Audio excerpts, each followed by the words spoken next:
우리 다시 한번 읽어볼게요. 자, 35절부터 제가 한 구절 여러분이 한 구절 교독합니다. 예수께서 그들이 그 사람을 쫓아냈다는 말을 들으셨더니 그를 만나사 이르시되 내가 인자를 믿느냐? 대답하여 이르되 주여 그가 누구시니까 내가 믿고자 하나이다. 예수께서 이르시되 내가 그를 보았거니와 지금 너와 말하는 자가 그이니라. 이르시되 주여 내가 믿나이다 하고 절하는지라. 예수께서 이르시되 내가 심판하러 이 세상에 왔으니 보지 못하는 자들은 보게 하고 보는 자들은 맹인이 되게 하려 함이라 하시니 바리새인 중에 예수와 함께 있던 자들이 이 말씀을 듣고 이르되 우리도 맹인인가 같이 있습니다. 예수께서 이르시되 너희가 맹인이 되었더라면 죄가 없으려니와 본다고 하니 너희 죄가 그대로 있느니라. 아멘. 오늘은 나면서부터 예수님을 만난 사람, 만난 인물 네 번째로 나면서부터 맹인에 대해서 이야기를 나누려고 합니다. 그 제목을 구제로 얘기하면 주여 내가 믿나이다 라는 건데요. 자, 그래요. 나누도록 하겠습니다. 우리 좌우 옆 사람과 함께 인사 나누겠습니다. 잘 오셨습니다. 잘 오셨습니다. 잘 오셨습니다. 또 한번 고백할까요? 사랑합니다. 사랑합니다. 요한복음 9장은요 전체가 나면서부터 맹인된 사람의 눈을 뜨게 하신 그 기적사건으로 구성되어 있어요. 나면서부터 맹인된 사람은요 어떤 사고나 부상을 당하거나 또 질병, 후유증 등이 생겨서 후천적으로 맹인이 된 것이 아니라 태어나기를 맹인으로 태어난 사람입니다. 참으로 불행한 일이고 정말 불쌍하고 좀 안타까운 인생입니다. 자기 몸에 대해 자기 결정권이 없이 무조건 평생을 앞 못 보는 장애인으로 살아간다는 것은 본인은 물론이거니와 또 부모와 가족들에게도 상상할 수 없는 정신적인 것, 또 상황적인 고통이 끊이지 않았을 것입니다. 여러분의 가족이 그렇다면 어떻겠습니까? 좀 어렵겠죠? 우리 주변에도 그런 분들이 있는데 참 어렵지 않을까 예상해보고 생각해보게 됩니다. 현대인이 가장 두려워하는 질병이 무엇인지 아십니까? 암입니다. 실제로 암으로 사망하는 분들이 굉장히 많은 시대입니다. 병원에서 암 검사를 받으면 제일 먼저 체크하는 항목이 가족 병력 유무죠. 유무입니다. 가족력이 있는가? 유전적 요인이 암 환자에게는 치명적인 발병의 원인이 되기도 하기 때문입니다. 과학적으로 증명되지 않았다고 하지만 병원에서 물어보면 실제적으로 그렇게 해요. 그런데 또 어느 한 부분에서는 그 가족력이 되게 굉장히 원인이 되기 때문에 이것도 실제적인 이게 굉장히 큰 영향이 미친다고 하면서 얘기를 합니다. 어쨌든 그렇다는 거죠. 또 다른 측면으로는 부모의 되물림이 있을 수 있겠어요. 개천에서 욕난다는 속담은 이제 거의 통용되지 않고 또 부모가 부자면 영원히 부자로 산다는 신정 속담이 생겨났습니다. 자수성가하는 젊은 부자들도 많지만 부모에게 물려받은 재산으로 부를 이어가는 사례가 압도적으로 많은 시대입니다. 그렇죠? 통계적으로 보아도 부모가 술주정뱅이면 자식도 그렇게 되고 부모가 사기꾼이면 자식도 그렇게 되고 부모가 무식하고 무례하며 폭력적이면 그 자식 또한 비슷한 인생을 살아간다고 합니다. 그래서 이제 요즘 젊은 사람들이 결혼 상대자의 인성과 능력을 보는 것보다 가족의 이력, 특히 부모의 교육 수준과 화목함이 어느 정도인지를 최우선으로 살핀다고 합니다. 자, 그러면 우리 다시 한번 본문으로 들어가 볼게요. 예수님과 제자들이 길을 가다가 나면서부터 맹인된 사람을 만났습니다.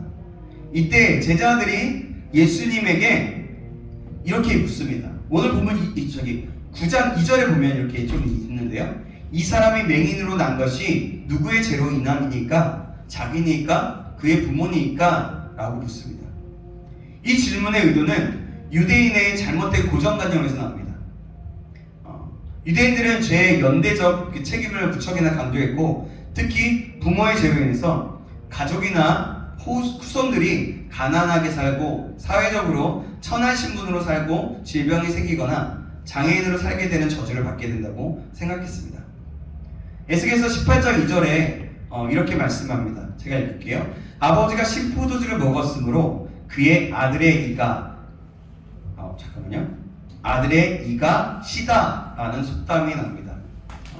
신포도주는 죄를 뜻하고 아버지가 죄의 포도를 먹으면 아들이 이가 시린 것처럼 자식에게 반드시 죄성이 영향을 미친다는 뜻이에요.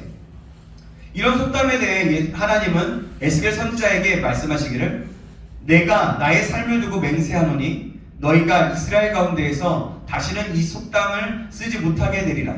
모든 영혼이 다 내게 속한지라. 아버지의 영혼이 내게 속함같이 그의 아들의 영혼도 내게 속하였나니 범죄하는 그 영혼은 죽으리라고 말씀하셨어요. 에스겔서 18장 2절 하반절에서 3절까지 말씀입니다. 죄는 각자의 행위이고 누구의 죄 때문에 내가 판단받는 것이 영향을 받지 않습니다. 아버지는 아버지이고 나는 나입니다. 그죠? 예. 죄의 형벌 역시 각자가 지은 대로 받게 돼요. 죄와 구원은 오직 하나님과 1대1의 관계에서 판단된다는 것을 예수님이 말씀해 주신 거예요. 기억하십시오. 죄와 형벌 그리고 죄와 구원은 아버지의 믿음 때문에, 누구의 믿음 때문에, 엄마의 믿음, 누구의 믿음 때문에 되는 것이 아니라 하나님과 나와의 관계 속에서 이루어지는 겁니다. 예수님의 대답은 9장 3절에 보니까 이 사람이 그 부모의 죄로 인한 것이 아니라 그에게 하나님이 하시는 일을 나타내고자 하심이라 라고 말씀합니다. 그러면서 남에서부터 맹인된 사람은 그 부모의 죄로 인한 것이 아니라고 단언하였습니다. 하나님의 일을 나타내고자 하신다는 말씀에 많은 것들이 담겨 있습니다. 그 맹인이 단 한 번도 빛을 보지 못하고 처음부터 깜깜한 어둠에 갇혀 지낸 것처럼 예수님이 이 땅에 오시기 전까지 모든 인류는 죄와 사망의 어둠에 갇혀 지내고 있었다는 뜻입니다. 현 시대의 상황이 맹인의 모습에 담겨져 있었던 겁니다. 자, 또 그럼 그가 고침을 받고 나면서부터 단 한 번도 보지 못하던 세상을 처음으로 보게 되었을 때 그 앞에는 세상의 환경이 눈에 들어오는 것이 아니라 빛으로 이 땅에 오신 하나님의 아들 예수 그리스도를 목격하게 될 것이라는 의미인 거예요. 뭐라고요? 빛으로 오신 이 땅에 오신 하나님의 아들 예수 그리스도를 목격하게 될 것이라는 의미라는 거죠. 처음으로 빛을 보게 된다는 것은, 자, 맹인은 어두움, 그러니까 예수님은 빛을 상징하고 또 빛과 어두움을 아주 대조적으로 보여주고자 이 사건이 기록된 것입니다. 예수님을 만나지 못했다면 나면서부터 맹인같이 칠흑 같은 어둠 속에서 헤매며 살다가 영원한 어둠으로 끝나버리는 비참한 인생을 살 것이지만, 나면서부터 어둠에 갇혀있는 절대적인 장애를 지녔다고 할지라도 단 한 번 예수님을 만나는 순간 영원한 광명의 세상에서 자유롭게 살아갈 수 있게 된다는 구원의 메시지를 말하신 것입니다. 그래서 그런 의미에서 이 사건은 굉장히 중요한 부분이에요. 이런 깊은 의미들을 제자들은 전혀 깨닫지 못했을 겁니다. 예수님은 나면서부터 맹인된 사람의 눈에 진흙을 바르고 실로암 못가에서 씻게 하셔서 그의 눈을 뜨게 하셨습니다. 고침받은 맹인을 본 유대인들은 그가 진짜 그 맹인이었는지, 그가 아버지를 불러 확인하고 평소 맹인인 척 연기를 하며 살지는 않았는지 추궁하는 등 일대 소동의 일들이 벌어지게 돼요. 유대인들은 그가 나면서부터 진짜 맹인이었다는 그 기초 사실조차도 의심하면서 눈이 떠져서 보게 되었다는 것을 도무지 믿으려 하지 않았고, 또 눈을 뜬 그 맹인에게 요구하기를 너를 치료해준 사람을 당장 데려오라고 했지만, 고침받은 맹인은 예수님이 누구시며 어디에 계신지 몰라서 삼자대면을 할 수가 없었어요. 데려오라고 했는데 그 사람이 누구지? 나를 그냥 고쳐줬을 뿐이다 라고 얘기했던 거죠. 맹인은 유대인들에게 이렇게 얘기해요. 9장 33절에 보니까 이 사람이 하나님께로부터 오지 아니하였으면 아무 일도 할 수 없으리이다 라고 항변했지만, 유대인들은 34절에 이렇게 얘기해요. 내가 온전히 죄 가운데서 나서 우리를 가르치느냐라고 합니다. 그죠? 지금 성경책 보면 그게 적혀져 있어요. 그러면서 그를 쫓아냈어요. 이런 상황에 전개되다가 눈을 뜨게 된 맹인이 다시 예수님을 만나는 장면이 오늘 본문에서 나와요. 오늘 35절에서 36절 말씀인데요. 제가 35절, 여러분 36절 말씀 읽어주실 건데요. 우리 크고 씩씩하게 읽어주시겠습니다. 예수께서 그들이 그 사람을 쫓아냈다는 말을 들으셨더니 그를 만나서 이르시되 내가 인자를 믿느냐? 대답하여 이르되 주여 그러시니까 내가 믿고자 하나이다. 아멘. 예. 그가 누구시오니까 내가 믿고자 하나이다. 유대인들에게서 쫓겨난 고침받은 그 맹인이 예수님과 다시 만나게 됐어요. 예수님이 내가 인자를 믿느냐 물으십니다. 이 질문을 하시기 위해 예수님은 맹인을 다시 만난 거예요. 인자는 직역하면 사람의 아들이지만 하나님의 아들 예수 그리스도를 믿느냐는 질문을 하신 거예요. 왜냐하면 예수님이 하나님의 아들이셨으니까. 그래서 네가 나 인자를 믿느냐라고 하는 것은 네가 나를 믿느냐라고 말한 거예요. 맹인에게 그리스도인 나를 믿을 수 있느냐는 그 믿음을 심어주시고 그가 마음으로 믿고 입으로 시인할 수 있는 그런 기회를 허락해 주신 거예요. 만약 맹인이 내 죄가 그분을 고마워해요. 그분은 훌륭한 분이에요. 그분에게 진심으로 감사해요. 라는 식으로 말했다면 이 맹인은 예수님으로부터 고침을 받았지만 실상으로는 예수님과 아무 관계가 없는 사이가 됩니다. 왜냐하면 내가 인자 하나님의 아들 예수 그리스도를 믿습니다 라는 믿음의 고백을 하지 않았기 때문이에요. 자, 그래요. 예수님을 믿지 않는 사람들에게 전도하면 나는 기독교를 부정하지는 않아요. 종교라는 것이 긍정적인 측면이 있는 것도 잘 알아요. 예수님이 좋은 일 많이 하신 분이라는 것도 잘 알아요. 기독교인들도 좋은 일 많이 하는 것도 잘 알아요. 하지만 나는 교회 다니고 신앙생활하는 것은 나중에 생각해 볼게요. 그냥 기독교와 교회와 예수에 대해 좋은 감정을 지니고 살아가겠습니다 라고 거부하는 분들이 많이 있어요. 여러분 주변에 그렇지 않아요? 혹시 그렇지 않습니까? 여러분 근데 이런 분들이 사실 제일 전도하기 어렵고 마음을 굳게 닫고 있는 사람들입니다. 이런 분이 기독교, 교회, 예수를 좋게 평가하고 잘 안다고 해서 그분이 예수님을 진짜 아는 사람인가요? 절대 아니에요. 절대. 진실한 믿음의 고백이 없는 신앙은 전부 다 가짜입니다. 예수님을 직접 만나서 예수님만이 하나님의 아들 예수 그리스도가 나의 구원자, 나의 구주이십니다, 나의 주인이십니다 라고 고백하지 않으나 그 어떤 사람도 예수님과 아무런 관계의 형성이 이루어지지 않은 거라 말할 수 있는 겁니다. 그러니까 서로 모르는 사이, 남남으로 계속 지내는 거예요. 내가 인자를 믿느냐? 라고 묻자 맹인이 뭐라 그래요? 주여 그가 누구시오니까 내가 믿고자 하나이다 얘기합니다.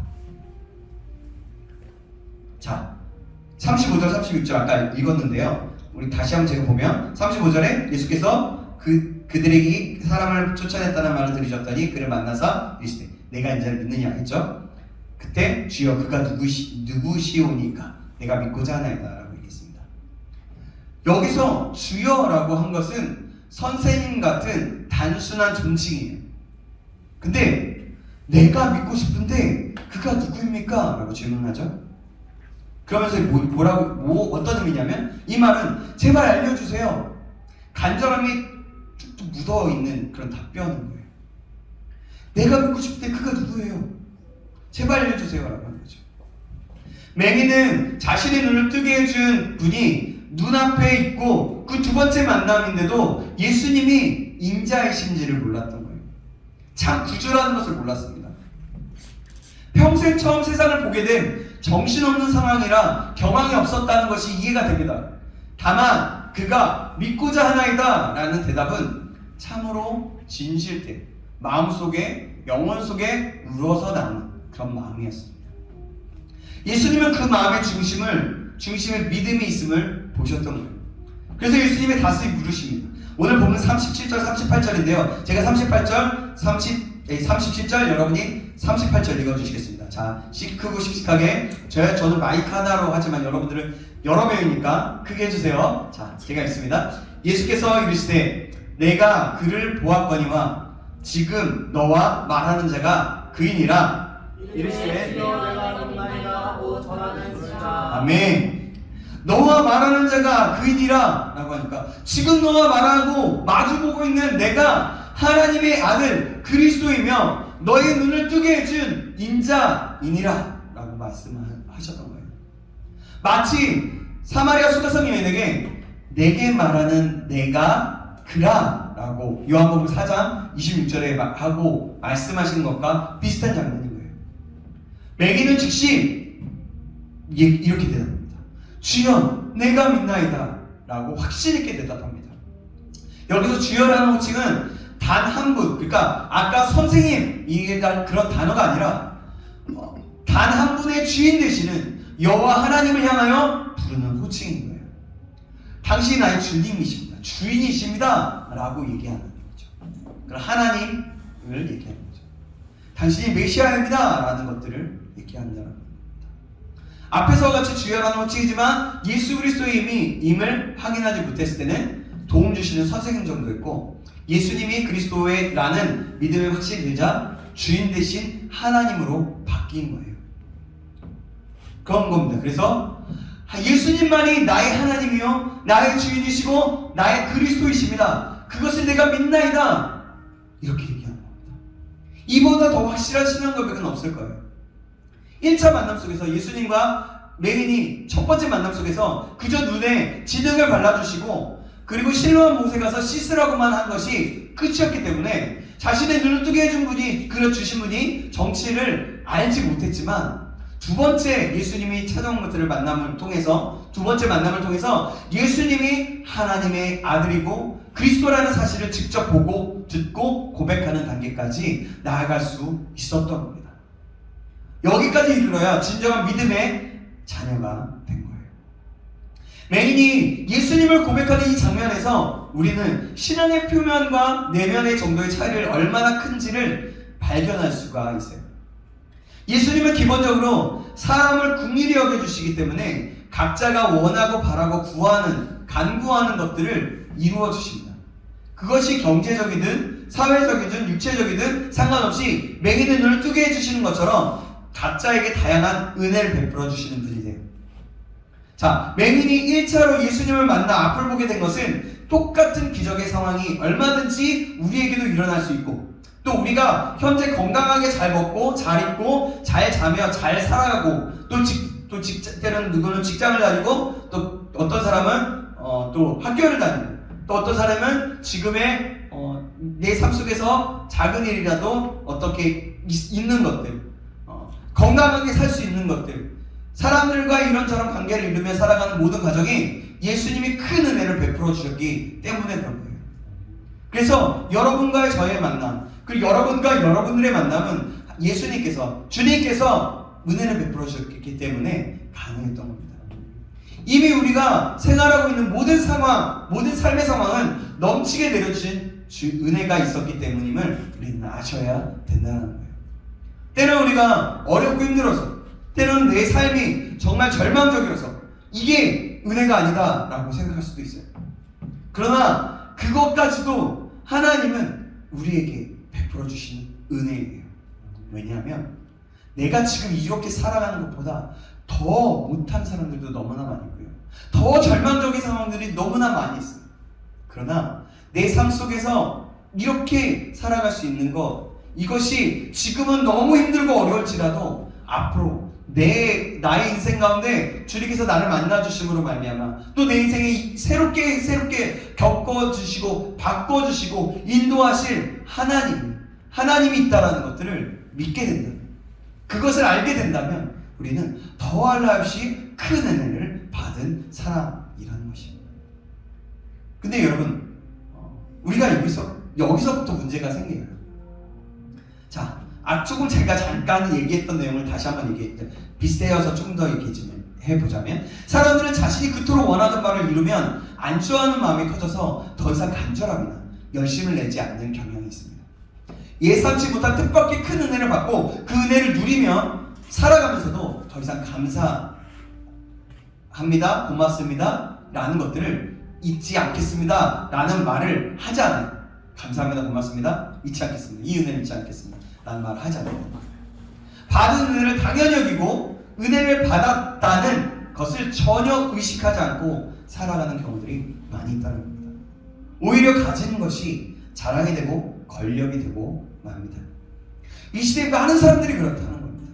그리고 이 시대에 많은 크리스천들이 그렇게 하고 있는 모습이 있다는 겁니다. 이런 나쁜 상황을 극복하기 위해서는 반드시 예수님과 만남이 진행되어야 돼요. 첫 번째 만남이 아니라 두 번째 만남, 진짜 인격적인 만남이 필요하다는 거예요. 2차 만남은 표면적인 신앙이 내면적인 신앙으로 변화되고 또 성숙되어지는 믿음의 변화되는 전환점이라고 할 수 있어요. 이 과정이 없으면 아무리 은혜를 잘 받고 또 잘 받아서 잘 먹고 잘 산다고 해도 예수님과 나는 상관이 없는 남남이 되는 것입니다. 우리가 은혜로 여기지 않고 잊지 아니하고 여기기를 잊지 아니하고 또 그 은혜를 베풀어 주신 분이 누구인지 찾고 구하고 두드리면 맹인과 같이 예수님이 두 번째 만남을 기회를 주어졌던 것처럼 반드시 우리에게도 두 번째 만남이 이루어지고 반드시 주어지게 되어 있습니다. 그리고 예수님은 2차적인 만남의 자리에서 내가 하나님의 아들인 나 예수 그리스도를 진실로 믿느냐? 라고 믿음의 고백을 진지하게 요구하실 것입니다.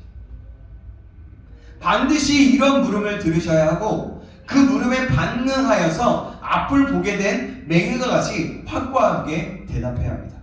주여 내가 믿나이다. 주여 내가 하나님의 아들 예수 그리스도가 나의 구원자이고 나의 주인임을 명명백백하게 마음으로 믿고 입으로 시인하여 영광을 올려드립니다 라고 고백할 수 있어야 된다는 거예요. 저와 여러분에게 이러한 고백이 있기를 주님의 이름으로 축원합니다. 정말 주님의 이름으로 축복하고 간절히 소망하면서 간절히 소망하면서 다시 한번 축복합니다. 아멘. 이럴 때는 무조건 아멘 하셔야 돼요. 네. 바울 사도는 할례 문제를 언급하면서 표면적 유대인과 내면적 유대인, 그러니까 표면적 할례와 내면적 할례를 말하였어요. 되게 어려운 말인 것 같죠? 그러니까 예수님이 나에게 있어 어떤 분인지를 내 스스로 진실되게 고백하지 않으면 그것은 다 표면적인 할례에 불과하다는 거예요. 그러니까 겉으로 드러나는 것에 불과하다는 거죠. 내면적 할례는 다른 거예요. 그러나 성령의 감동의 주심에 따라 진실로 십자가의 구원의 은혜를 베푸시는 그 예수님을 믿음의 주인으로 고백하는 사람은 누가 뭐라 해도 내면적인 할례. 그러니까 바울 사도가 얘기하는 내면적인 할례. 그래서 내면적으로 변화된, 내면적으로 만났다. 그 할례를 받은 거룩한 그리스도인이 되는 것입니다. 예수님은 우리의 그러한 믿음에 이르기를 바라시고 우리를 맹인과 예수님이 두 번째 만남을 가졌던 것처럼 우리를 두 번째 만남의 자리로 인도하여 주신다는 겁니다. 좀 이해되시나요? 이제 이해되고 충분히 모르고 계시죠? 잘 모르겠어요? 네. 정상과 다시요? 네? 네, 알겠습니다. 두 번째 만남, 예수님과 두 번째 만남, 2차적인 만남이에요.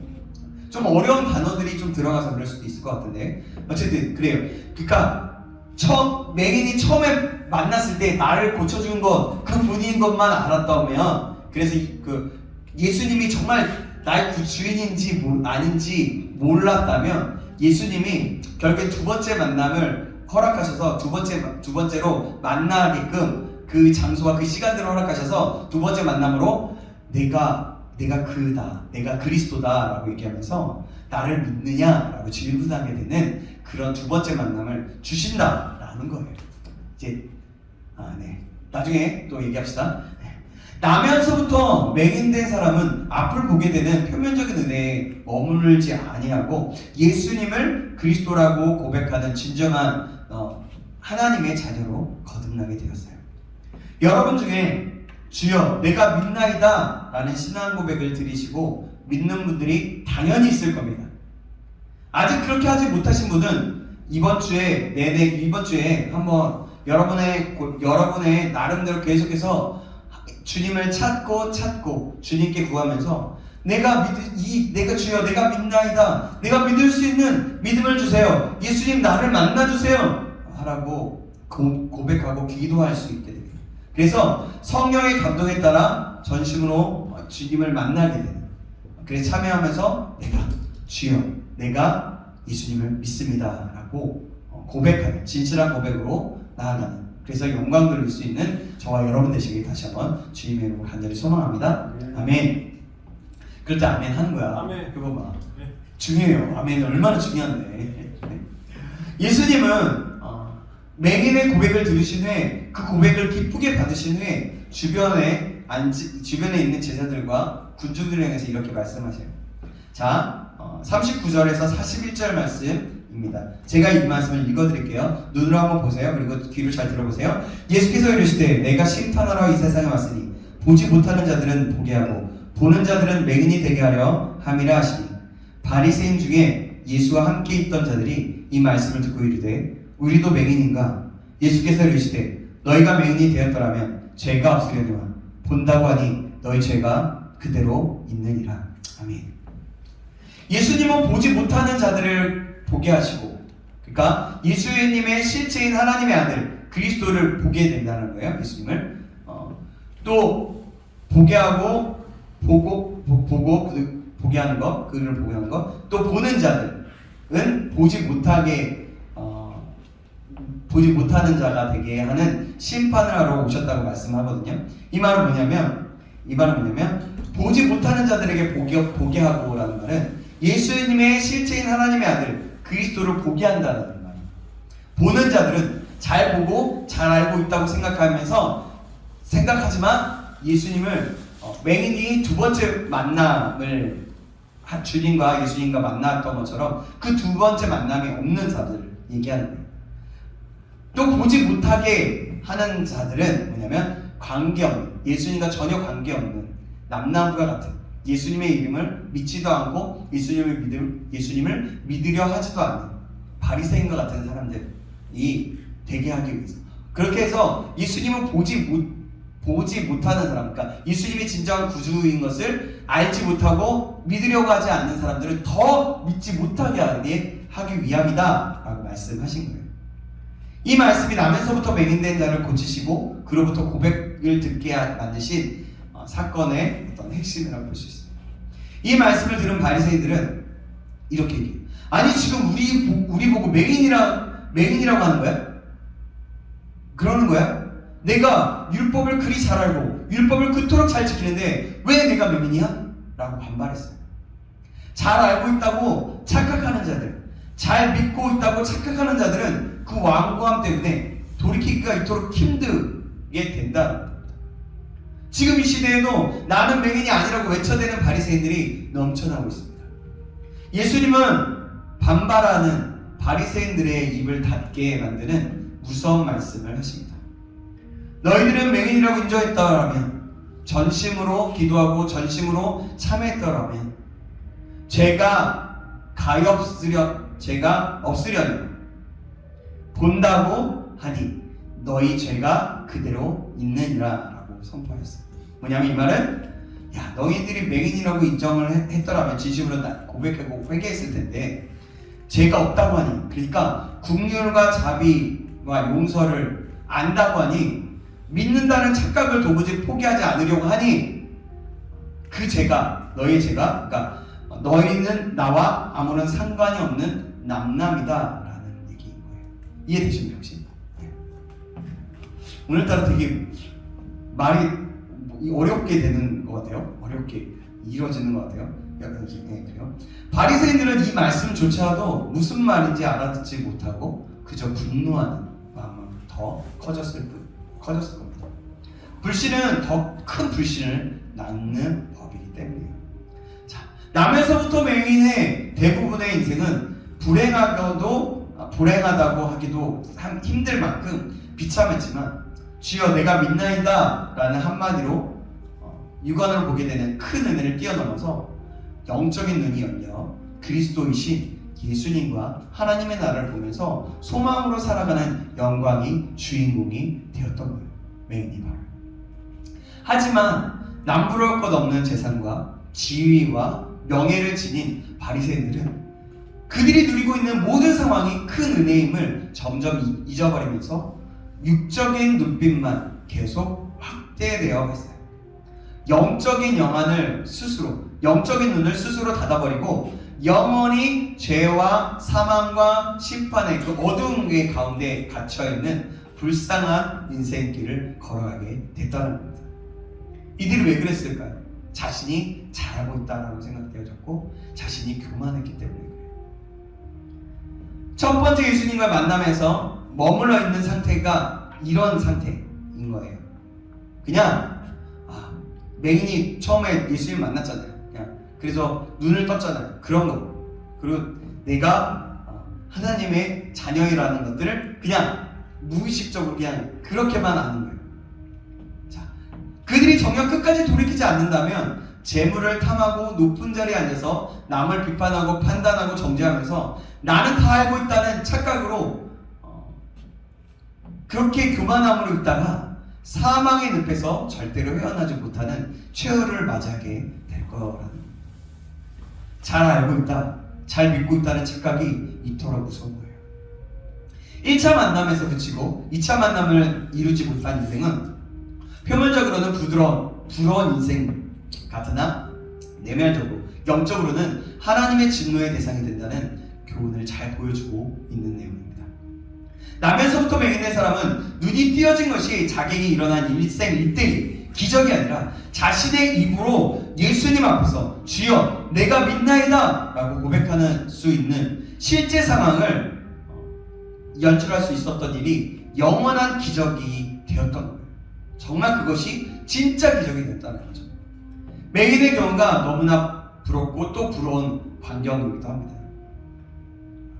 우리 신장교회 우리 청년부들이 전심으로 그래서 기도하고 진심으로 하나님을 찾는 가운데 영적인 눈이 열려서 하나님의 나라의 그 영광을 보게 되는, 그 영광의 은혜를 받게 되는 1차 만남을 이루고, 그리고 예수님과 1대1 대화를 주고 받으며 나의 주인 나의 그리스도를 내가 믿나이다 라고 강하고 담대하게 고백하면서 영광을 돌리는, 그렇게 예수님과의 2차 만남의 주인공이 꼭 되기를 간절히 축원하고 간절히 축복합니다. 아멘. 우리가 정말 그랬으면 좋겠습니다. 예수님은 우리가 정말 맹인이 두 번째 만났던 것처럼 우리도 진정한 인격적인 만남, 진짜 1대1의 주님과의 만남을 갖기 원하십니다. 그러나 우리가 1차적인 만남을 가지고 우리가 주님을 믿고 따른다는 것도 맞지만 그것에서 감사와 그것에서 간절함과 또 다른 새로운 인격적인 계속해서 되어져 있는 그 인격적인 만남을 사모하지 않는다면 우리도 때로는 이 바리새인과 같은 내가 잘하고 있어, 나는 지금 예수님을 잘 믿고 있어 라고 생각하는 사람이 될 수도 있는 거예요. 그러니까 여러분들 꼭 기억하시고 내가 인격적인 만남, 주님을 인격적으로 만나고 주님을 찾고 주님을 더 깊이 알아가기 원합니다. 주님을 사랑한다고 고백했는데 나의 삶 속에서 진정한 사랑으로 고백되어지기 원합니다. 내가 그래서 인격적으로 맹인이 주여 내가 믿나이다 라고 고백했던 것처럼 내가 이제는 주님을 막연한 것이 아니라 진짜 내가 주님을 알고 믿나이다. 내가 여기 있나이다. 주여 내가 그래서 믿고 그 주님의 영광, 그 하나님의 나라를 꿈꾸는 자 되기 원합니다 라고 고백할 수 있는 저와 여러분 되시기 다시 한번 주님의 이름을 축원합니다. 기도하겠습니다. 질문해도 돼요? 이따가요. 지금 설교 끝났으니 예배 시간이니까 기도하고 그 다음에 기도하겠습니다. 하나님 아버지, 저희들의 마음에 오직 하나님의 아들 예수 그리스도를 믿는 강하고 담대한 믿음을 허락하여 주셔서 나의 주인, 나의 그리스도 되시는 예수님만을 참되고 진실하게 고백하며 빛 가운데 인도함을 받는 인생으로 살아갈 수 있도록 인도하여 주시옵소서. 그래서 하나님의 영광, 하나님의 나라와 하나님의 뜻을 알고 그 뜻대로 구하며 인격적인 그 교제 가운데 주님을 만나는 가운데 날마다 하루하루를 살아갈 수 있는 우리가 될 수 있도록 축복하여 주시옵소서. 살아계신 예수 그리스도의 이름으로 기도합나이다. 아멘.